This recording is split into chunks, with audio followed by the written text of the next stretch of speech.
like to call the order the Mount Olive Township Council Conference meeting of December 18th, 2012. Can you please rise for the Pledge of Allegiance, followed by a moment of silent remembrance in honor of the 27 lives lost in Newtown, Connecticut. I pledge allegiance to the flag of the United States of America and to the republic for which it stands, one nation, under God, indivisible, with liberty and justice for all.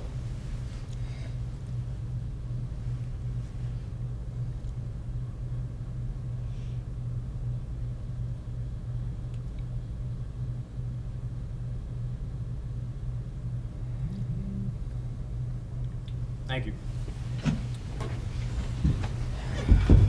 Lisa, can you please read the Open Public Meetings Act announcement?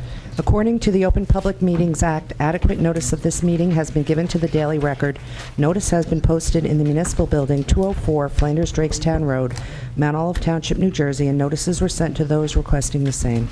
Roll call. Mr. Perkins? Here. Mr. Mania? Here. Mr. Frente? Mr. Nicastro? Here. Mr. Walsh? Mrs. Leybow? Here. Mr. Roman? Here. Okay, our first item up for discussion is Marbleland Farms. Gene, I assume that's yours? But you might want the applicant to start. I can give you a summary, however you want to do it. Whoever has They this. came far away, so let them do their thing. Please take the podium. Name and address for the record, please. Good evening. My name is Mark Salina. I'm with Mazer Consulting. We've been the 331 Newman Springs Road, Red Bank, New Jersey. We were the engineers for the Marveland Farms, Marveland Estates project on Pleasant Hill Road. That project was before the planning board quite some time ago, and we finally have made some progress with some of the permitting at the DEP. Now that we've got through some of the DEP process, we've proceeded with the design of the intersection near the project at Pleasant Hill Road and the Flanders Bartley Road. One of the conditions of the approval of that project was to provide for signalization of that intersection. We've prepared design plans for that project and have submitted them to your township engineer, reviewed them, and I think we've come to an agreement where the design is acceptable. As a part of that design, we're going to need to widen the intersection for left turning lanes, as well as provide sidewalk along what is the west side of the intersection from basically the project heading north through the park and to the intersection. As a result of those improvements, we're asking the township, or it's going to necessitate an acquisition of a portion of the Flanders Park land for right-of-way to construct those improvements.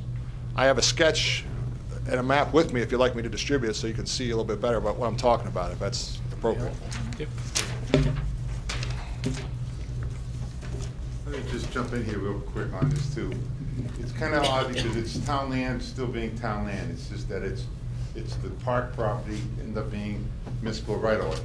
So it's a transaction acquisition, but still the town's property. The one concern involved in this is that Flanders Park is Green Acres. So we're going to have to just go to Green Acres if the council feels appropriate to consider the right-of-way acquisition, and also there's a 0.2 acres of a drainage easement that they need to tie into existing drainage that goes across Flanders Road. So it's kind of simple. It's not a big thing relative to the properties, but like I said, the concern is that we're going to have to just deal with Green Acres regarding, as per discussions with Kathleen Murphy, possibly a minor diversion. We're going to still have to deal with them, but we wanted to get to step one here and make sure council did not have a problem. Relative to the design and the improvements there, they were approved, as Mark said, by the planning board. We've had lengthy reviews and discussions with the traffic department, and the police department was involved too relative to the overall design. The design meets DOT standards. The design's acceptable. There's no problems there. It's just this concern with 0.2 acres. It's a sliver right away. It's really nothing. And you don't anticipate any problems with Green Acres, right, in the opposition? Kathy? We hope not. Mr. Council President, Yes. if I could chime in, myself and Mr. Semrau's office has, specifically Mike, we've been in touch already with Green Acres. Mike had a conversation this afternoon. It may not be as insurmountable as it appears when dealing with DEP and Green Acres, but we had discussions initially already, so I'll let Kathy go on, but it may not be as bad I as think we when we show them what it is, it's so minute, and it really helps the public safety as far as the improvements in the intersection, because there's sidewalk being installed, there's lights, so it's overall, the overall concept, and the fact that they are donating a lot of open space to the township also as part of the overall project. Mike, you have something to There's add? a lot of pieces involved. As Sean stated earlier, I did speak with a gentleman at the DEP. His name's David Smith, and I told him the parameters of what's going on. And when I told him how small this piece of property is that you guys are going to need the easement on, which is 0.2 acres, I think you said, Gene. He said that more than likely than not, that what Green Acres would do is, instead of requiring the town to find that type of acreage to replace this land in their Green Acres Rossi inventory, that what they would do is they would have the township contact one of the Green Acres approved appraisers. They would come out, value the land that you're going to use as the easement, which he thought would probably be, a couple $1,000s at the most, and that instead of requiring the township to come up with land to replace it, that you would then come up with the money that he appraised it for and make an improvement in some of your other parklands, and that would take care of any diversion. So it might be a little bit Seems simpler. Seems reasonable. Yeah. There's any number of ways we could deal with it. Because you're going to get a sizable donation from the, on this development anyway, that should take care of it. Absolutely. You can certainly meet the compelling need, and it does improve the access to the park. So I've already had preliminary discussions with Nancy Lawrence down there. And so I'm sure, you can do, once you do a little bit, excuse me, more of an exhibit that they can understand it a little better, I'm sure it's doable. Excellent. Mr. And Rainey? it's also in compliance with your complete streets program that you've done with the master plan. It's Gene, obviously, without this, it can't be done, am I correct? So it's a Correct. no-brainer. It's a no-brainer. I'm not sure if it would be appropriate to pass a resolution saying that subject to getting approval from Green Acres, that the governing body is in favor of anything that might help us as we go down to Green Acres, I would think. I don't necessarily know if you need a resolution. Okay. I think the contract itself that you guys come to an agreement with a developer would specify that everything is subject to Green Acres, and more importantly, that they would be compensating you for any costs that you would incur in the process with Green Acres. Ms. Leba? Mike, I think what Gene's saying, it wouldn't hurt, it'd help just to have the resolution. Yeah, I don't think it would hurt. I don't think it's necessary. But if you think it would help, then absolutely. Assurance to them at a Let him meeting do the that resolution. council's discussed it and everybody's in favor of it. Anything the new council president's I'm sure we could draft up a resolution post-haste. Absolutely. Does anybody else have any other questions? Post haste. Post haste. All right, thank you very much. Thank you. Thanks. Well, Mike, that means you're supposed to dictate it, right? Well, at the public portion. May I just ask the question that, Sure. based on the discussion then, Kathy or everyone is allowed to proceed with the, Yes, yeah. The application to You have the DEP. approval of this council to proceed as directed. thank you very much. Thank you. Have a good evening. Thank you. Good to see you, Mark. Yes, thank you. Drive safe. Mark, take care. See you soon. I'm slow, hurry back. Thanks, Mark. Okay, next item up for discussion is resolutions. There are 15 resolutions. 2 have been added. One is for the Montpelier contract, the other one is for Hydro. Did everybody receive those amended resolutions? Mr. Kenny? Thank you, Mr. Council President. Do you want to speak privately about the contracts or set them aside before? No, I'd rather have, we're going to have the discussion in executive once, and any pertinent questions could be asked in that session. Okay? All right, seeing none, we're on to ordinances. There are 2 ordinances. Does anyone have any questions, comments on those ordinances? The first one we already introduced by title. All right, so that will be on for second reading. The second one is new. Sean, on 27-2011, did we amend those, and was that just in reflection of the new contract? Yes, exactly, Alex. Thank you very much. Okay, we're going to move on to executive session. Mr. Perkins, would you be so kind? Yes, Mr. President. In accordance with Section 7 and 8 of the Open Public Meetings Act, I make a motion that we move into executive session for the purpose of FOP SOP negotiations, MOT-PIA negotiations, and BASF tax appeals. Second. It's been moved and seconded. All in favor? Aye. Anyone opposed? Note that the minutes will be available upon conclusion of those matters.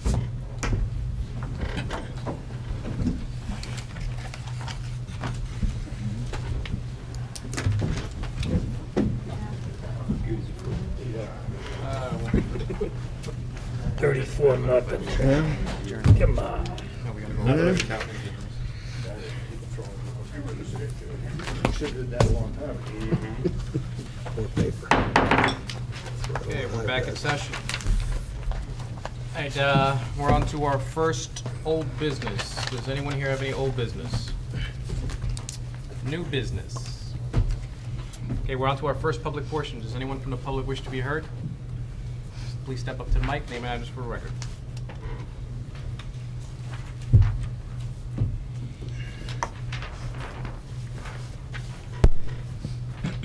Good evening. My name is Elizabeth Bancroft. I'm here on behalf of the law office of Matthew C. Johnston and 19 Park Place LLC, as well as myself and my husband. We reside at 75 Main Street in Flanders, and I'm here to ask the council to commence the process to consider sewer for those of us, I think it's called like the old Flanders Triangle, who do not have sewer. Ms. Bamber, I'm sure you're aware that this council had looked at it years past, refresh my memory, 3 years ago? It was longer than that. It was more like 5 or 6. 2008. 2008, so that's 4 years ago. And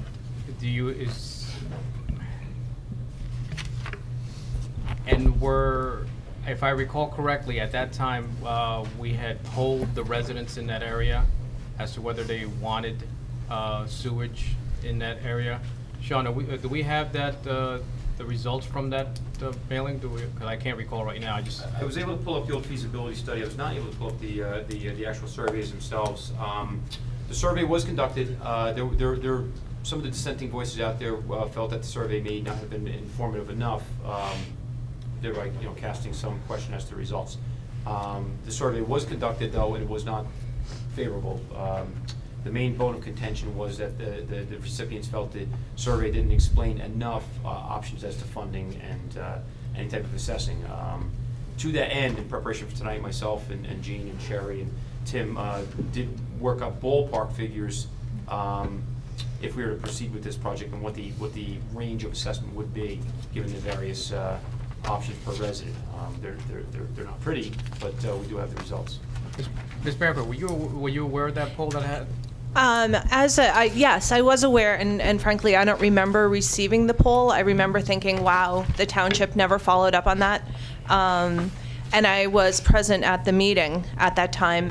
Matt didn't own 19 Park Place at the time, so as speaking on his behalf primarily, he was not part of that assessment. But I do remember the meeting, and at the meeting, everything was going along until the residents heard that they were going to have to actually pay for this, and then kind of it all blew up, and the council backtracked and then decided to do the poll. I think that introducing this again and starting the process again and better informing the residents that yes, that you don't get sewer for free, there is an assessment, and then letting them know how the assessment is handled so that they don't feel as though they're being put upon with this huge amount of money, especially in this economic time.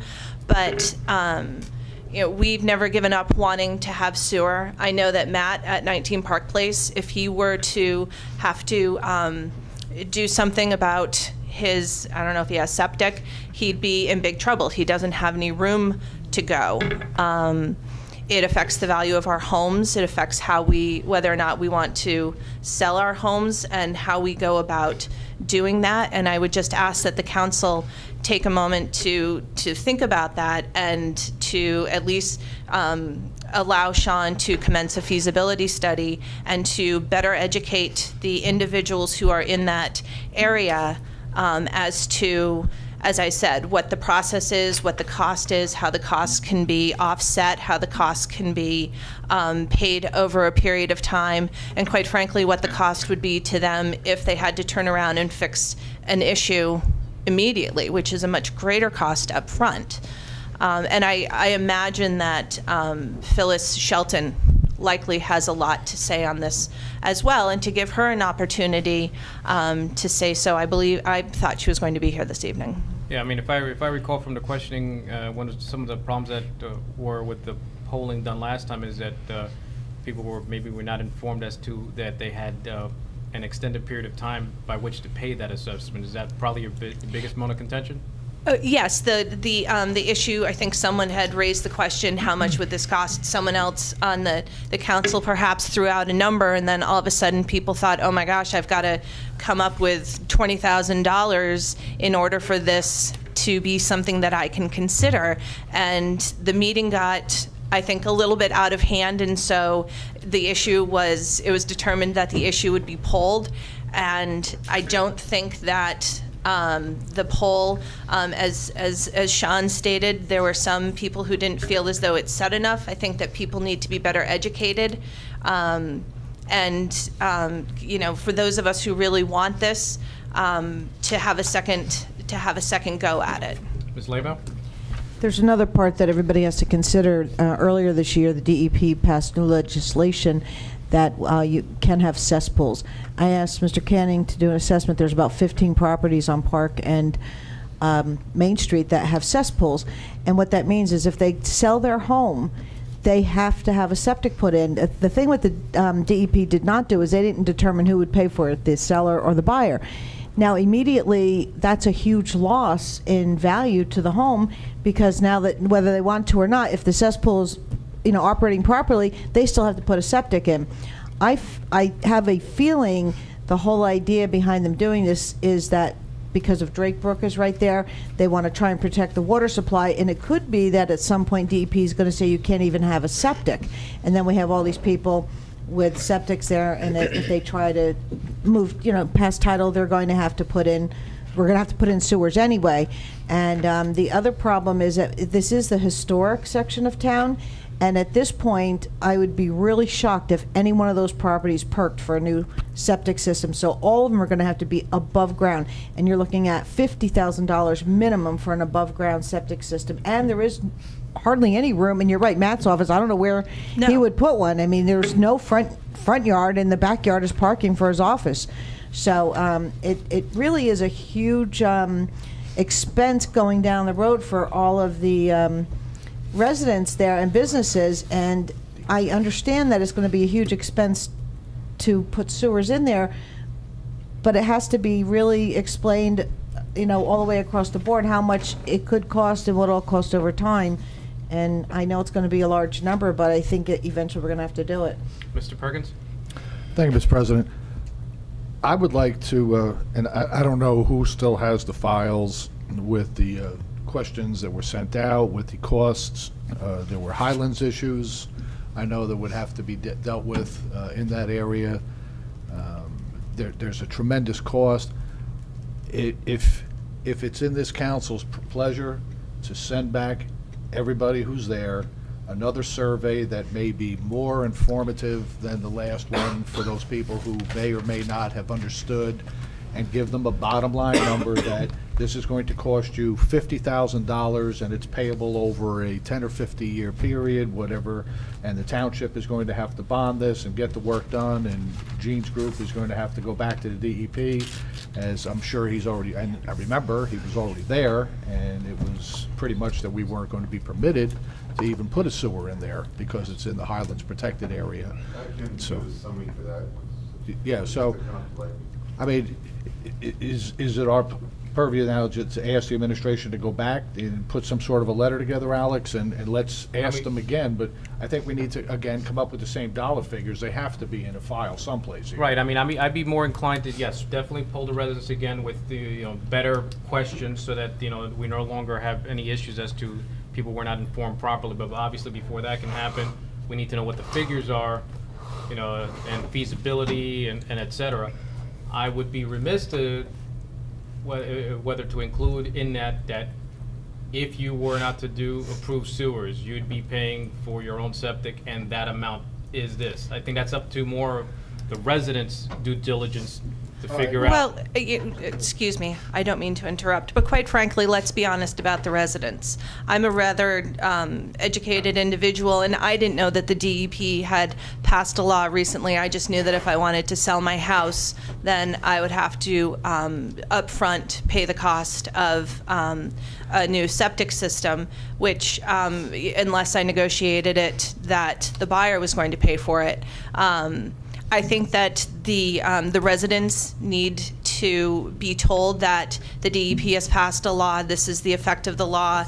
The average cost of putting in a septic is in the ballpark of, however many thousands of dollars. I think it would be nice to think that the public is going to do their due diligence on this, but quite honestly, the public is not going to do due diligence on this unless they want to sell their house. I think they need to be told what the exact situation is and what effect not having sewer has on them these days, and that it can be paid over a period of time, and what the cost is to the municipality, specifically because it's going to have to be bonded.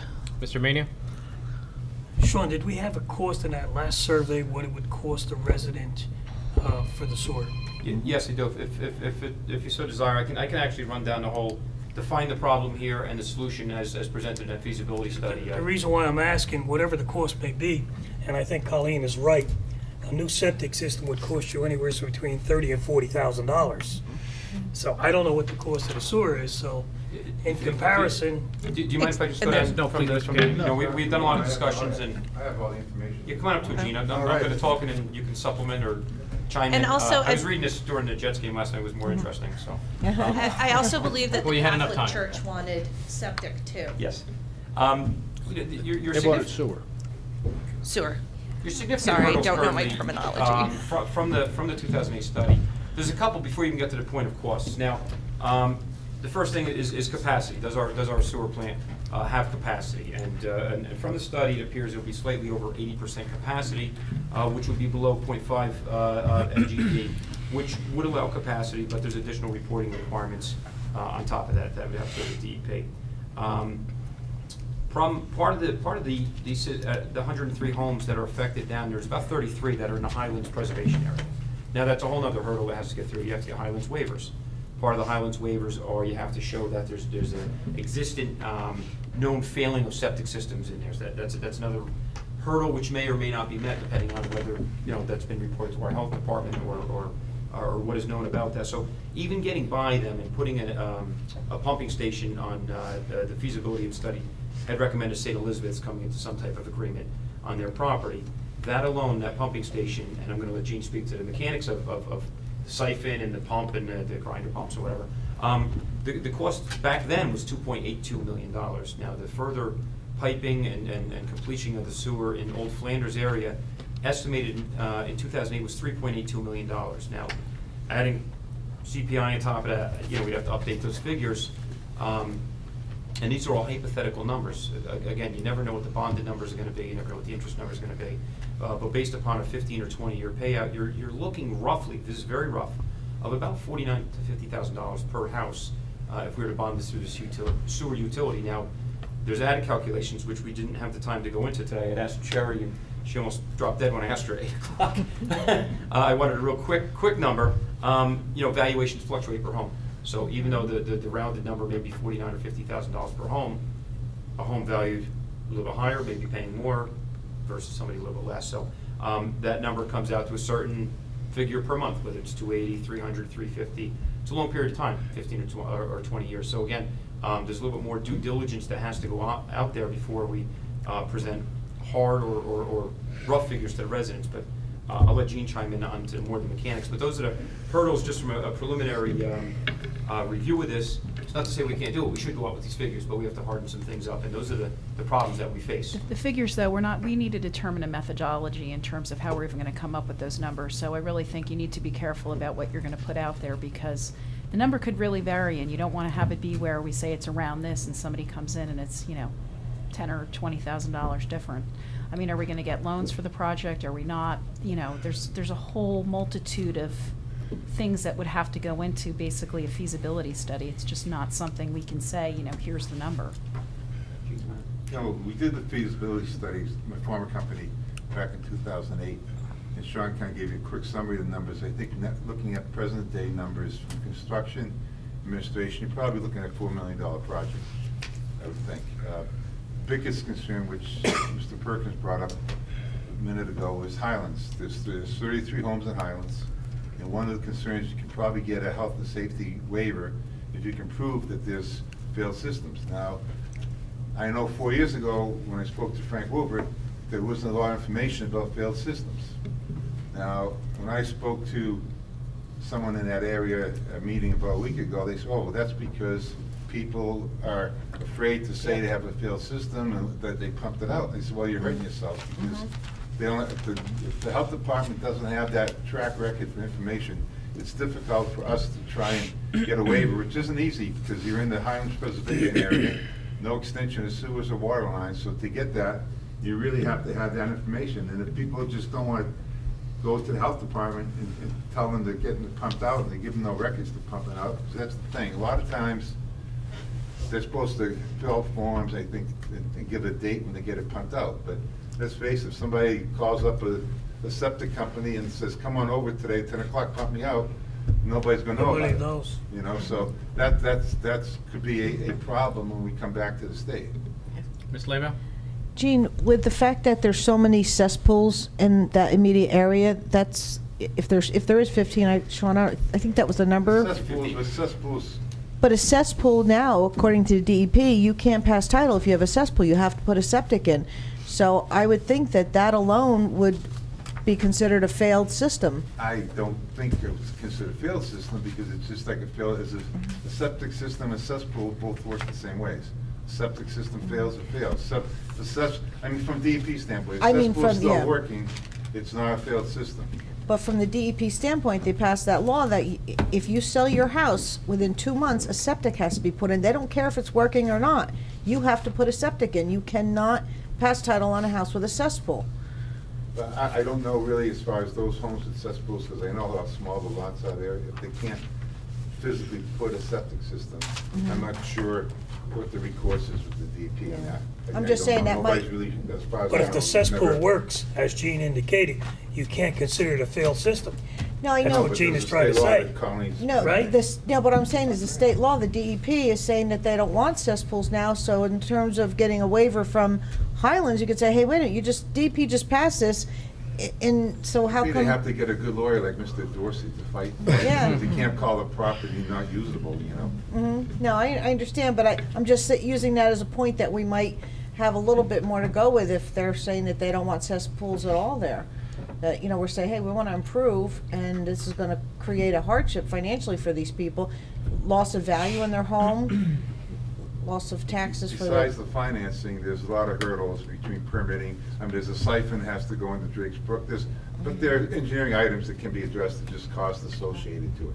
I think biggest hurdle is the Highlands at that point and the method of financing. Mr. Canning, how does the administration wish to proceed? Do they want to just do preliminary numbers first and then poll the residents? Inform them and then? The purpose of me alerting to all these hurdles are you know, very real hurdles that would have to be overcome. But given that, I have no problem, you know, getting something out to the residents, meeting with the residents, you know, posing these are the hurdles that would have to be overcome. There's no guarantee, even if all the residents voted 100% to nothing, that this could become a reality. It was just more of a refresher to council here. These are the problems that are posed. But I have no problem doing some type of survey, but being very specific as to a range of dollars. I don't want to be down to a hard fast cost. I mean, the range can be from $250 to possibly up to $700 a month, depending on valuation. You know, and some try to nail down some numbers, construction costs. We'll try to hone it down a little bit more. But again, there'll be a disclaimer in there that, you know, this is just a ballpark estimate. Right, and I'd like to do a survey if council so wishes. I mean, and I for one would prefer to go to be able to have as much information without expending, with expending the least amount of funds in order to get feedback from those residents in the area first before we go in and then go any permitting issues or even speaking and spending taxpayer money. Mr. Perkins? That's right. Okay. Mr. Mania? Do we need to direct the administration to send a letter to DEP about the Highlands? I mean, I don't even think that step is beyond, I mean, That's too soon. I think first we inform the residents, or at least get as, you know, tell them what the Well, ballpark area is. knowing how the agencies drag their feet for years, that's why I'm saying, maybe you say it's too early, but maybe it's not too early.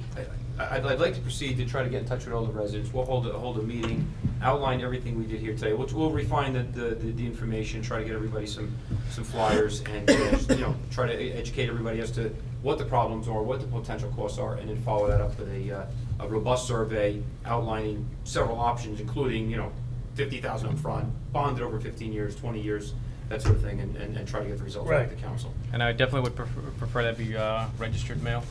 Yes, yeah, no, we'll document. Miss Leybow? Jean might be, can we have Jean go first? Then I want to hear Jean, please. Okay. No, go. I think as far as the feasibility study that was done in 2008, it's pretty detailed from a cost standpoint. Okay. The cost, as far as the construction cost, all we have to do is now relate it to present-day numbers, 2012 numbers. And in fact, it's not going to be built 2012. It's probably, if we move ahead, it's probably going to be built 2015 or 2016 by the time we get to permitting and everything else. And So- if I recall correctly, the church was on board to hook up at the time? Yes, they But- were. Yeah, and you know, I guess just assuming that they still are, which I don't see any reason why they wouldn't. I think they would if we approached them again. Yep. Ms. I mean, Leybow? they've gone another route, looking at other types of funding for doing something on their own, but if the town, they found out the town was gonna be favorable again for sewers, I'm sure they'd opt in.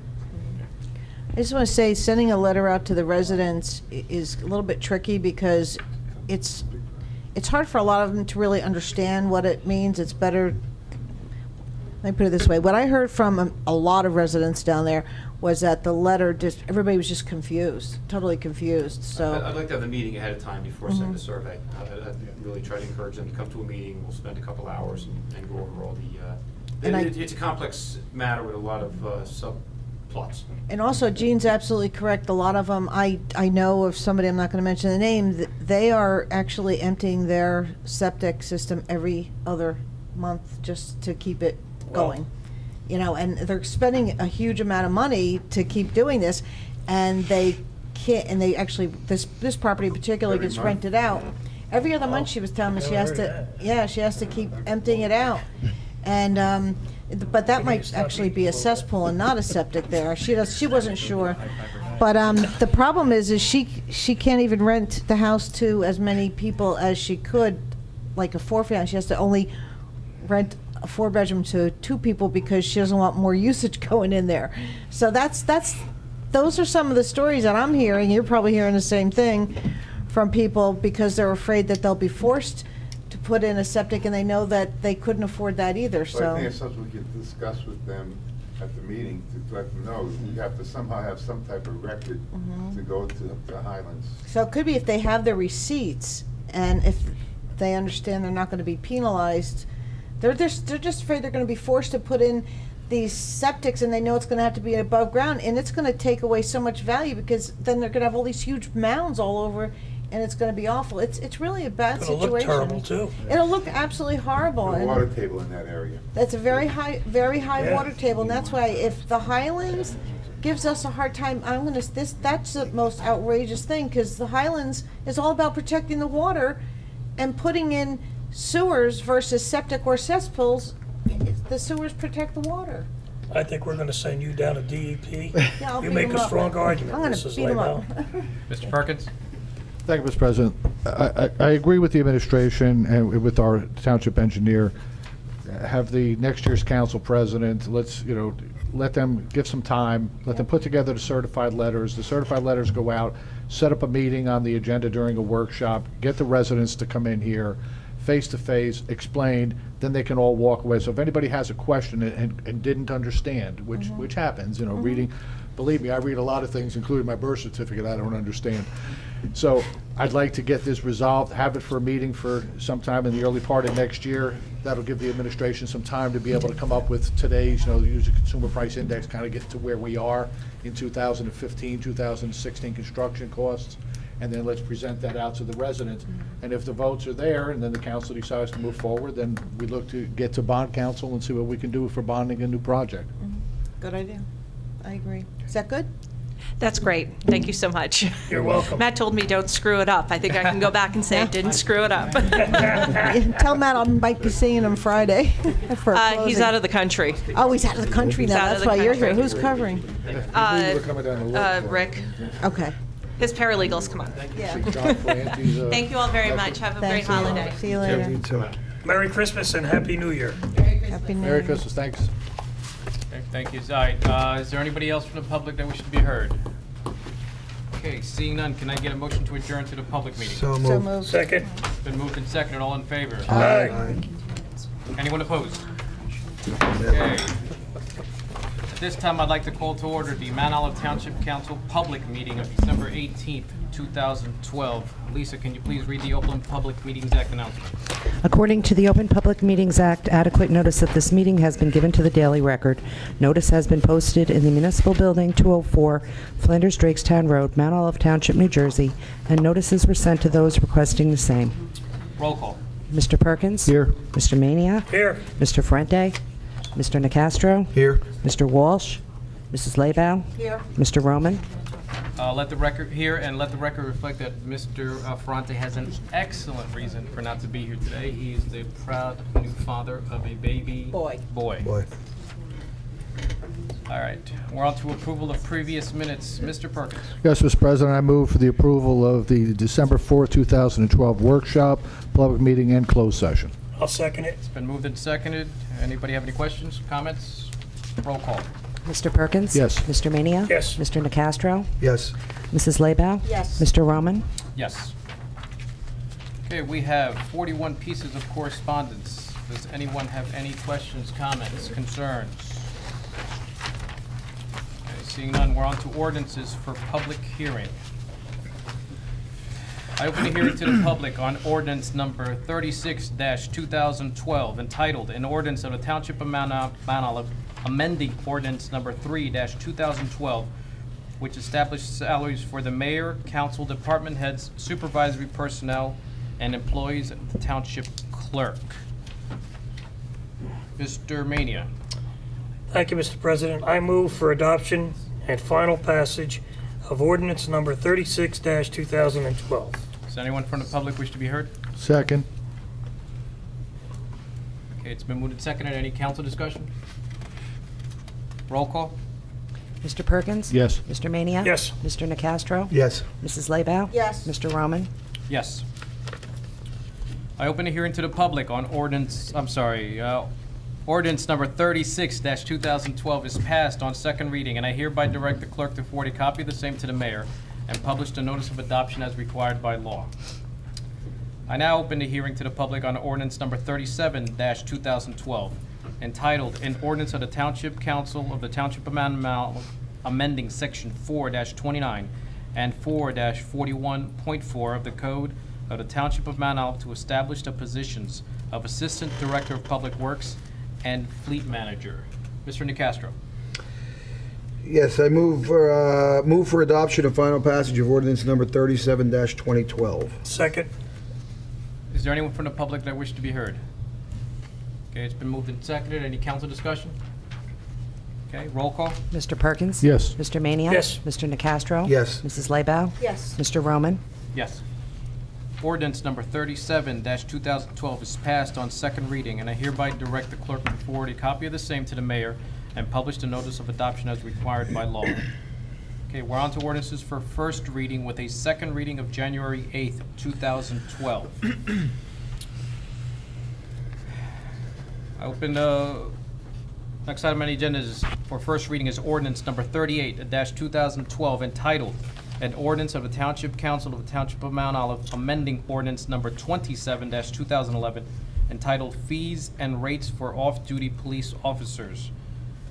Mr. Nacastro again. Thank you, Mr. President. I move ordinance number 38-2012 to be introduced by title and passed on first reading, and that the meeting be held on January 8th, 2013, at 7 p.m. at the Municipal Building, 204 Flanders Drakestown Road, Bud Lake, New Jersey, for a public hearing, consideration of second reading, passage of said ordinance, and that the clerk be directed to publish, post, and make available said ordinance in accordance with the requirements of the law. I'll second it.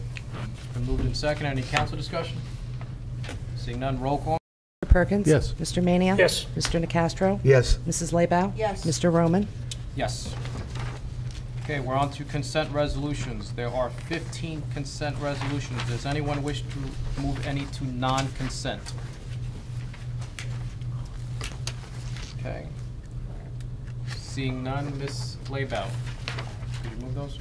Yes, I have a question, Alex. We're going to read the one for Jean and Markin. Is that what you're saying for number 15? No, 15 was for Hydro, Princeton Hydro. Oh, the hydro system, okay. So we're going to do the other one that they need for the Green Acres that they were here earlier? Micah, you want to read that into? Or we can, John can do it. Good. Okay, that would be Want to do it resolution right number. now?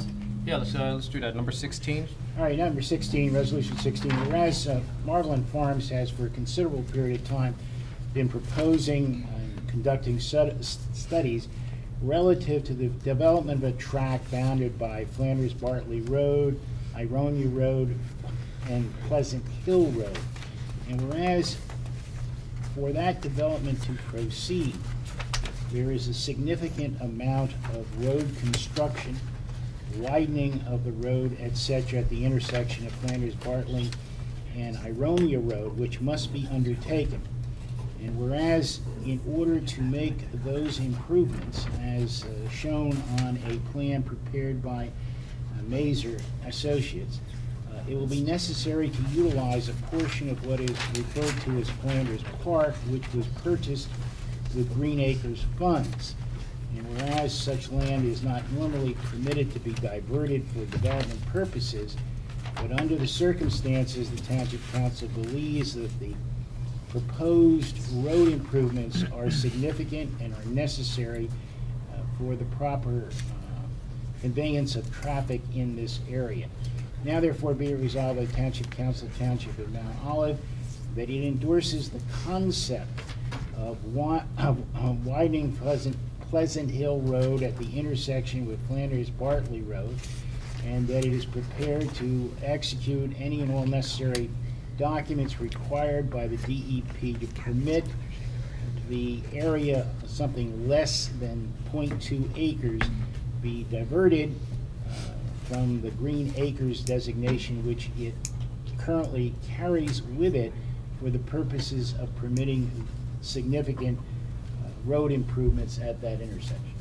Mr. Dorsey, if I could just correct at the beginning, you had mentioned Flanders Bartley Road and Ironia Road. Just to correct for the record, it's Flanders Bartley Road and Pleasant Hill Road. Okay.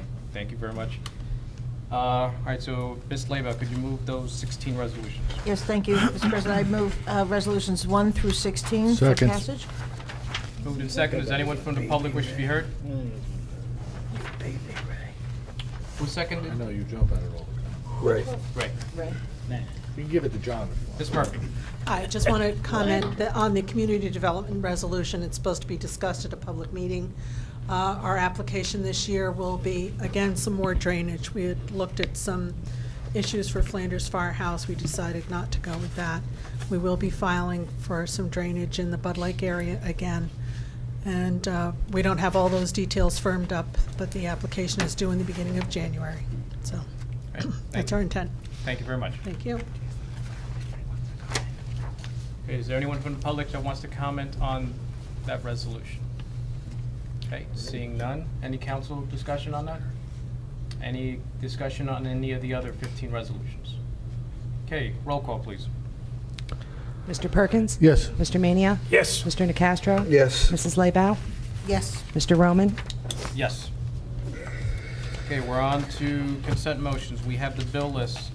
Just to make sure everybody's aware, there's a revised bill for McMahon and Associates.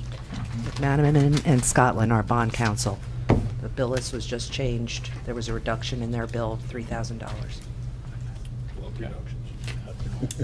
Does anyone from the public have any questions on the bill list? Okay, Ms. Leba, could you move that? Yes, thank you. I move the bill list. Second. It's been moved and seconded. Any council questions? Comments? No, thank you. Roll call? Mr. Perkins? Yes. Mr. Mania? Yes. Mr. Nacastro? Yes. Mrs. Laybow? Yes. Mr. Roman? Yes. Okay, we're on to administrative reports. Mr. Canning, do you have anything? Yes. I spoke to Mayor earlier. He apologized for not being here tonight. There's a couple things he wanted to point out over the last couple of weeks. The holiday displays, both the menorah lighting and the tree lighting went off very well. Seemed to be very well received by the community. Very happy that it seemed the community really rallied around that. It was very diverse. It was open. It was everything we intended, and we viewed it as a success. It was a pleasure working with the clergy, and we're hoping to do it again next year. Wanted to thank the unions, the FOP, the SOA, and MOPIA. The negotiation process was negotiations, but it was overall a very smooth process. It was a spirit of cooperation.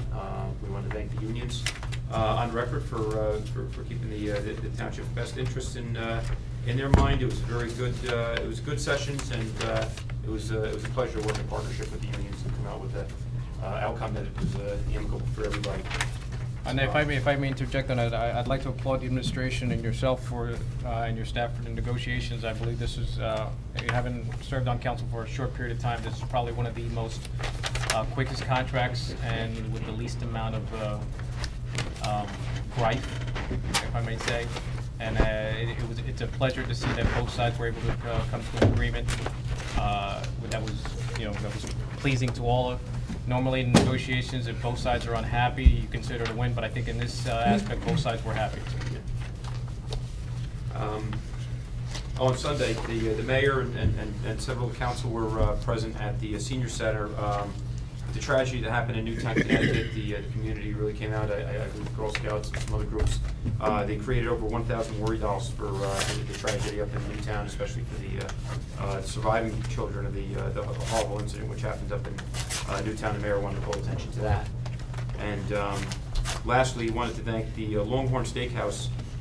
They came through. They provided gifts for 30 underprivileged families in town, so that those kids could have a Christmas and help that through and draw attention. Longhorn really came through. Yeah, I'd just like to point out your last 2 points there clearly demonstrates how great this community is. That I mean, even with the worry dolls, I think that was arranged in less than 12 hours. Yeah. Oh, that afternoon. I mean, it is amazing how you put the word out, for asking for the community to come together, and I mean, and they rally. And I'd be remiss if I didn't mention that I believe Councilman DeCastro and Councilwoman Laybow were in presence. Mm-hmm. So thank you very much, for being there and volunteering your time to that effect. Okay, is there anything else? No. Okay, we're on to our last old business. Does anyone have any old business? Okay, new business. Okay, legal matters. Nothing this evening. Okay. All right, we're on to council reports. I have nothing for recreation. Mr. Perkins, do you have anything for Board of Health? Just that thank everybody for signing off on the resolution for the interlocal service agreement with Wharton. That's for another 3-year contract. So that's moving. And tomorrow evening, we have our last meeting of the year, followed by a holiday party. Okay. And you have anything for legislative? As a matter of fact, I had the chance, just a fast update for the council.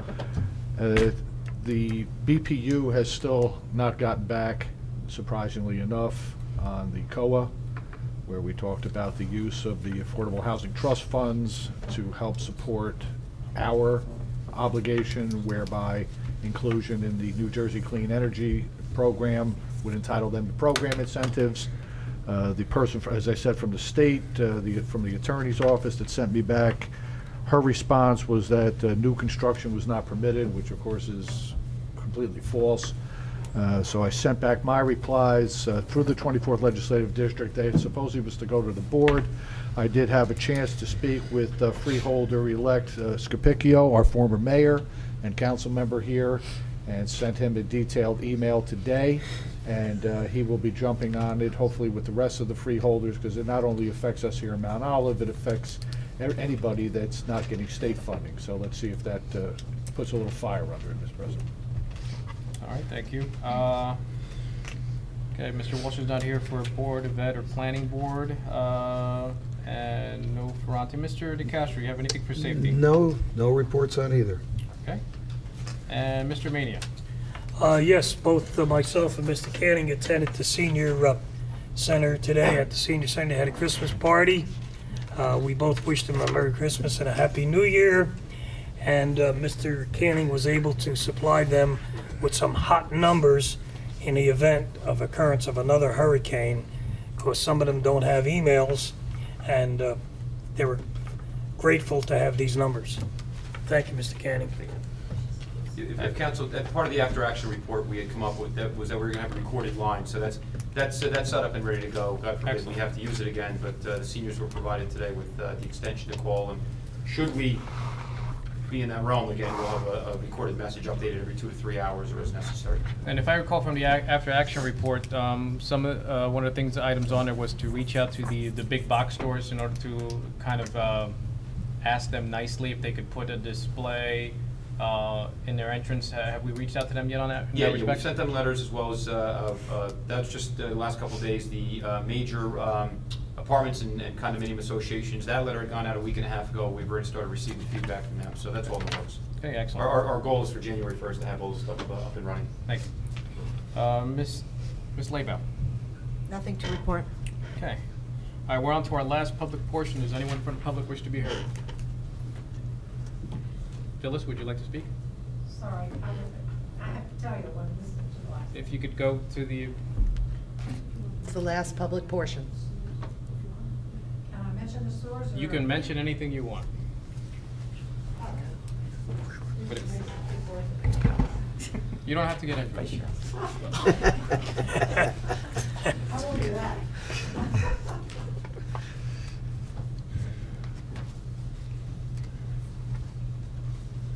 Hi, Phyllis Shelton, Flanders, Park Place.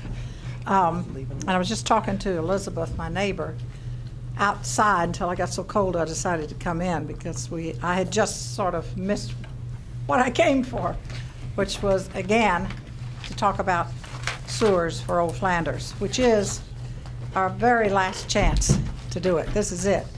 And because there's no place, and I think I've mentioned this before, to put any more septics. Everything is saturated around, and water is everywhere around me for sure. But we should have the two blocks at least, Park Place and Main Street, which are the historical places of that whole little town. I know I've worked half my life trying to make Park Place look kind of cute, and it would just, the houses aren't going to be worth anything without septics or sewers. And to me, I'm thinking, if the older people say, oh, well, we don't want to do that. If something goes wrong, we'll put sewers or septics in. Well, the septic would have to be paid up right away. A sewer, you could do like the water, that when we got that, we took it, I don't know whether it was 10 or 15 years, payout. And then that sounds not such a bad idea to people. And they would all be for it. And being in real estate as many years as I have, I know that the value of a home is worth more with your sewers than it is with these septics. And these septics are old. No one, and I'm about to list 2 of those houses, both on Main Street in the spring, and they'll probably both be asked to have a new septic because they're old. Not because cesspools are out. I mean, now you can't do that. You have to have a new septic. But instead of that, to have the sewers on that town, and that town is, to me, that little street should be historic forever. And they don't build houses like that anymore. I'd like to see someone try to do my stone house with 4 feet thick walls. I don't think that would happen. And I would love to preserve the town. I'll do all I can to help, and it's going to mean for me to have to go out and borrow money. It's more than one house that I'll have to come up with the money with. But I think it's worth every penny of it because it will preserve those little streets. And I have people go through my driveway just to tell me how pretty the street is. And that is our history, and we don't want to take that away. So that's all what I want to say. I'm really anxious so much, and I'll do anything I can to help to try to get the sewers. Thank you very Thanks. much. Thank you, ma'am. Thanks, Thank you. Phyllis. Merry Christmas to you. Is there anyone else from the public wish to be heard? Okay, seeing none, we're on to closing council comments. Mr. Perkins. Thank you, Mr. President. I'd just like to say thank you, Mr. President, for leading us through the 2012. It's been an exciting year. Our new administrator has been with us, our new mayor. We've had a real sense of bringing the community a lot closer together, which I know was a goal of all of ours, and it's nice to see some of what has transpired. We have brought back some of the personnel that, in my humble opinion, never should have been let go to begin with, but that's water under the bridge. We are now back under, I believe, close to fully staffed, and I do notice, I hear from a lot of the residents that they're a lot happier with the way things are being done. Moving forward, I look forward to our new president coming on board. I don't know what title we'll have to pick, whether it's Mrs. President or Madam or whatever Madam she would President. prefer. But Would you prefer Madam President? Madam President, so that's going to be kind of historic. I know in the 11 years I've been up here, we've never had, and even before that, I don't think I can remember either Barbara or Charlene ever sitting. Barbara sat. Barbara sat as president. But that had to So be like quite some time ago. So it's going to Few be years ago. interesting. And as we move forward, again, thank you to all my fellow council members. You know, one of the great things about being one of 7 up here is that there's differences of opinion. We all bring a lot to the table. We're in touch with our constituents out there on a daily basis. And what we do is we compromise, and that's always been something that I look forward to is us coming up with a consensus, and it only takes 4, but there's always some good discussion. So I look forward to moving forward. Merry Christmas and Happy New Year to everybody. See you guys next year. Thank you. Mr. Mania. I too want to thank Alex for his role as council president and his leadership qualities. I think he did a fantastic job. I too want to welcome our new president, our incoming president, and I guess Madam President would be the appropriate way to address you. And I know she'll do a good job, and I'm looking forward to working with her. And just a little thoughts on the hurricane that went through here, how it brought people together. And even though there was a lot of destruction, people just helped people. And it's so nice to see that. And the sadness of what happened in Connecticut on Friday, I pray will never happen again, and that this country does something about automatic weapons. I'll take this opportunity to wish everyone a Merry Christmas and a happy and healthy New Year. Mr. DeCastro. Well, I thank you, Mr. President, as well, and welcome the new president coming in. And finishing my first year as council, I've learned a lot, and it was a great experience.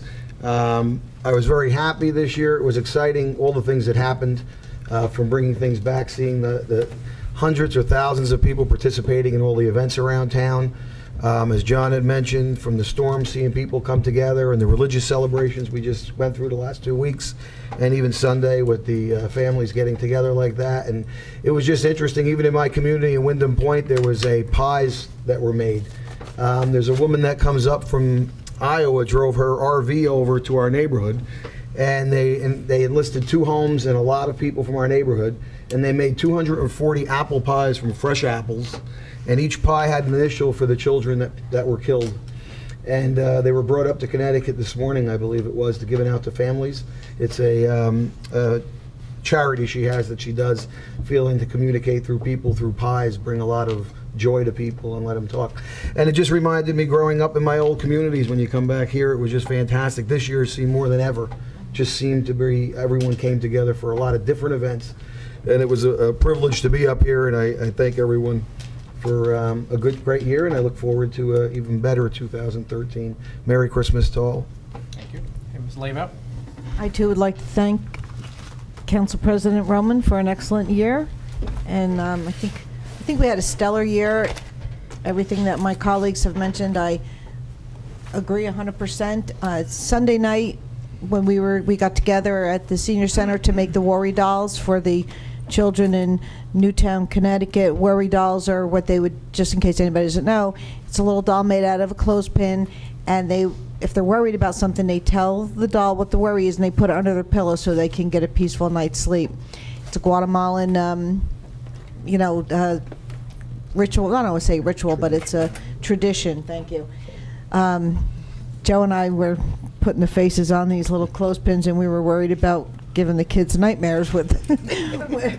It was, but after they got, hair was put on and the clothes were put on, they actually were really adorable. So, but I'll have to say, in 3.5 hours, that place, senior center, was packed with people, children, adults, and in 3.5 hours, we actually did 1,000. We started out with we couldn't believe it. They just were like multiplying all over the place. So that was a nice way to kind of wrap up the volunteer time. It was very healing for all of us there, I believe, and it's just been a fabulous, fantastic year. And I have to say, this is the end of my 9th year on council, and it has been by far the best year ever. And I really appreciate Mr. Canning, your work, our mayor, and the staff. Mayor Greenbaum and the rest of the staff has just done an unbelievably fantastic job. So thank you very much, and Merry Christmas, Happy New Year to all. And 2013 is going to be even better, because we're going to get sewers in Old Flanders. Yes. There we go. Thank you. Well, thank you very much for the kind words. It is warm and heartening to know that my eulogy will sound just as good. Okay. I just want to remind everybody, January 4th, Freeholder Scapicchio will be swearing in, and I would ask that you join me in swearing in our former mayor as the new freeholder. I mean, 2012 was a great year. I mean, having this being my 5th year serving on council, and having lived in Mount Olive for over 20 years, I can't remember a greater time where it felt like more like this, the community was coming together.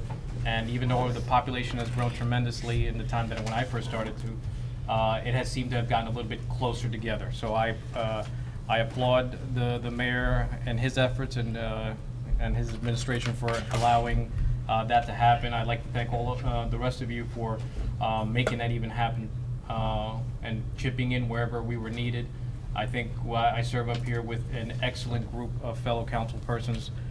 We all come in with different areas of expertise and inputs, and having seen how politics behaves on the levels above us, I think we could show them a great example on how we can communicate together and work together. And I look forward to 2013 and to continuing the momentum. Mr. Canning. If it wouldn't be inappropriate, I want to thank you, Mr. President, and the rest of the council. I do want to say it's my 29th year of public service, and I have to compliment this council as probably the best council I've seen any year in all my years of service. The level of debate, thought, and sometimes challenging, which is very welcome, that you put into the issues is it's really refreshing, and it's a pleasure to work alongside you and help you accomplish those goals. I'm very proud to sit up here with you. Thank you very much for those kind words. And in closing, I'd like to wish everyone a Merry Christmas and a Happy New Year. And with that, can I get a motion to adjourn? So moved. Second. All in favor? Who's gonna second? Anyone opposed? Meeting adjourned. I got another meeting to go. It's better with. I got another meeting. Yeah, it's better. Do you?